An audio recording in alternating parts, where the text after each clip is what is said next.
Alhamdulillah. Baik ya. Baik. Alhamdulillahirabbil alamin. Wassalatu wassalamu ala asyrofil anbiya'i wal mursalin wa ala alihi wa sahbihi ajma'in. Amma ba'du. Pertama-tama marilah kita panjatkan puji syukur kehadirat Allah Subhanahu wa taala yang mana pada kesempatan yang berbahagia ini kita masih diberikan nikmat sehat ya, sehingga kita bisa melaksanakan kegiatan perkuliahan pada hari ini pada mata kuliah psikologi pendidikan. Baik, untuk mengawali perkuliahan kita buka terlebih dahulu dengan membaca basmalah. Bismillahirrahmanirrahim. Oke, supaya teman-teman tidak tegang ya, supaya teman-teman relax, mungkin kita ice breathing dulu ya. Silakan teman-teman semuanya berdiri. Satu, tepuk dua, tepuk tiga, tepuk empat, tepuk lima. Oke, silakan.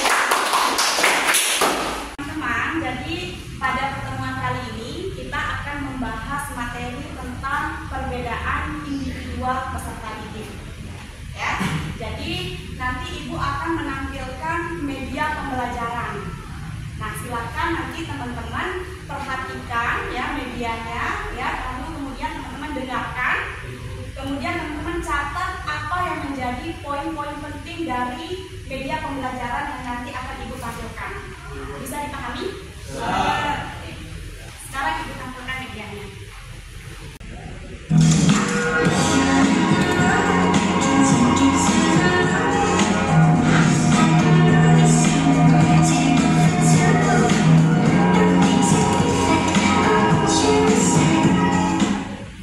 Assalamualaikum warahmatullahi wabarakatuh. Kembali lagi teman-teman, hari ini kita akan membahas materi tentang perbedaan individual peserta didik. Tujuan kita mempelajari materi pada hari ini adalah supaya kita bisa memahami keunikan-keunikan yang ada dalam diri siswa atau dalam diri peserta didik. Seperti yang kita ketahui bahwa setiap peserta didik adalah individu yang unik dengan kebutuhan dan potensi yang berbeda. Memahami perbedaan ini adalah kunci untuk menciptakan pengalaman belajar yang bermakna dan efektif bagi semua siswa.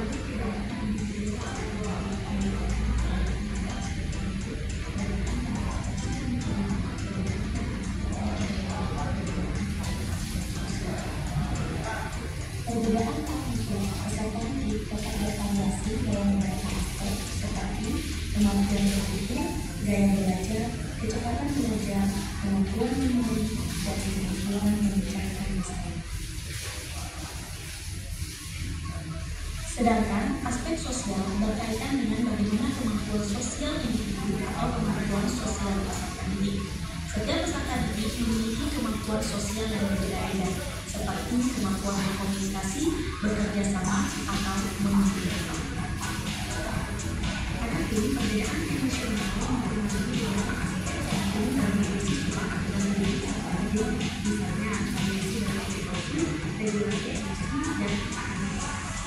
Faktor-faktor yang mempengaruhi perbedaan individual peserta didik adalah faktor keluarga, lingkungan sosial, dan kemampuan belajar.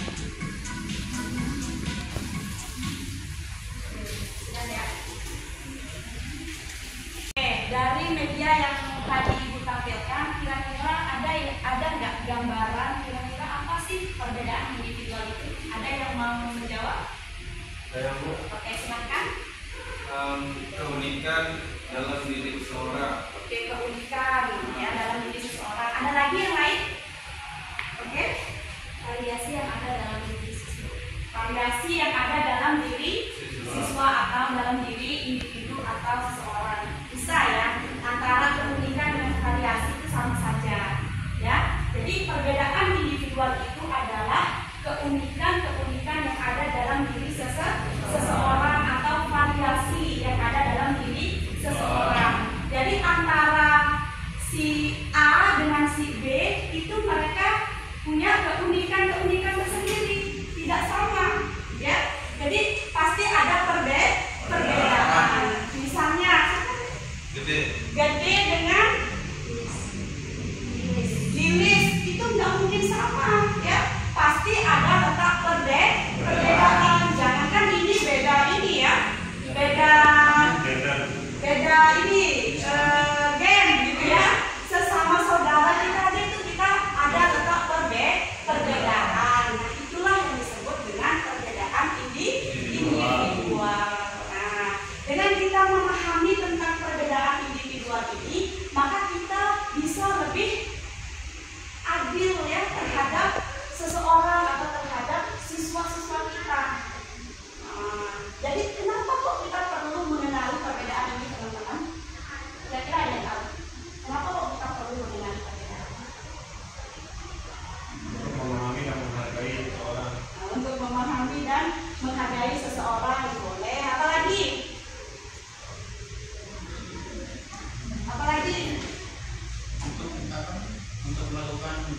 perlakuan yang berbeda. Untuk melakukan perlakuan yang berbeda. Ada lagi nggak?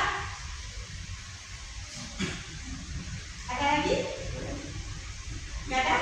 Oke, bisa ya. Jadi dengan kita memahami perbedaan yang ada dalam diri seseorang itu, maka kita lebih memahami ya, memahami perbedaan-perbedaan itu sehingga kita tidak diskriminasi, tidak diskriminatif.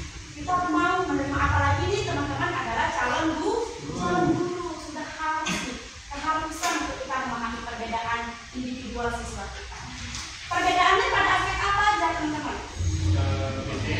Oke, bisa fisik, apa lagi? Sosial, apa lagi? Emosional, ya. Cara belajar, gaya belajar dan sebagainya. Itu berbeda-beda teman-teman. Antara anak yang satu dengan anak yang lainnya itu punya perbedaan. Pada aspek fisik misalnya, nih, ini dengan ini walaupun sama-sama cowok, beda nggak? Beda ya. Dan dia sendiri yang ngomong. Ya, jadi jangan membandingkan ini sama makan, ini putih. Nah, itu kan sudah kelihatan perbedaannya, ya.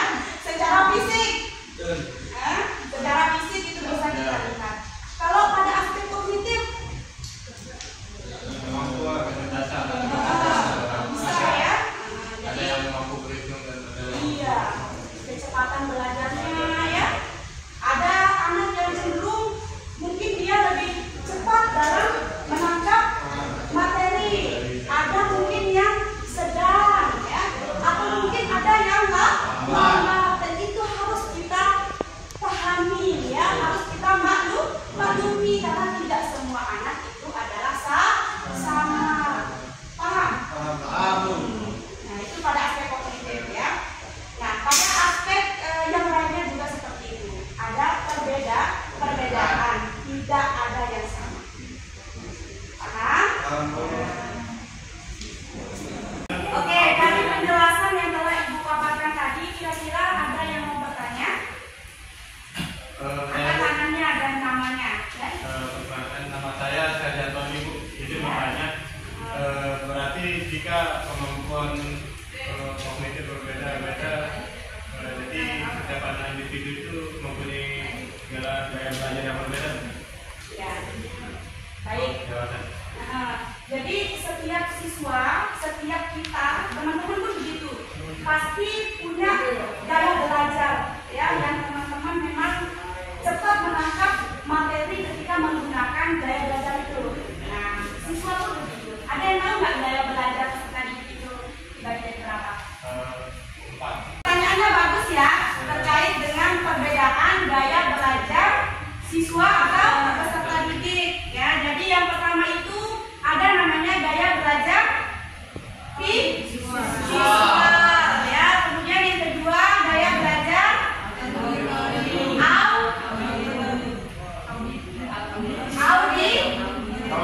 audio bisa auditori, ya. Yang ketiga kinestetik. Yang visual itu seperti apa teman-teman? Iya, jadi anak itu cenderung dia cepat menangkap materi pembelajaran ketika melihat sesuatu yang memang sifatnya visual. Misalnya seperti dia melihat gambar, ya, diagram, grafik, ya. Intinya ketika dia secara langsung melihat, ya, gitu ya. Nah, kemudian kalau yang audio itu mendengar, ya, bisa dengan mendengarkan penjelasan guru, ya cepat nangkep ketika dijelaskan, gitu ya. Tapi kalau anak yang memang gaya belajarnya dia lebih cenderung ke visual, berarti selain dia membutuhkan penjelasan guru, dia juga perlu bantuan media pembelajaran yang sifatnya adalah visual. Nah, bisa kita tampilkan gambar dan sebagainya ketika kita mengajar, ya. Nah, yang auditori itu lebih kepada pendengaran, ya. Jadi menjelaskan, guru menjelaskan itu dia cepat nangkap, atau dia mendengarkan bantuan media pembelajaran yang lain, misalnya seperti radio, speaker dan sebagainya, itu dia cepat dengan ceramah dan sebagainya. Nah, yang terakhir itu ada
memahami perbedaan itu, ya, keunikan-keunikan yang ada dalam diri siswa itu.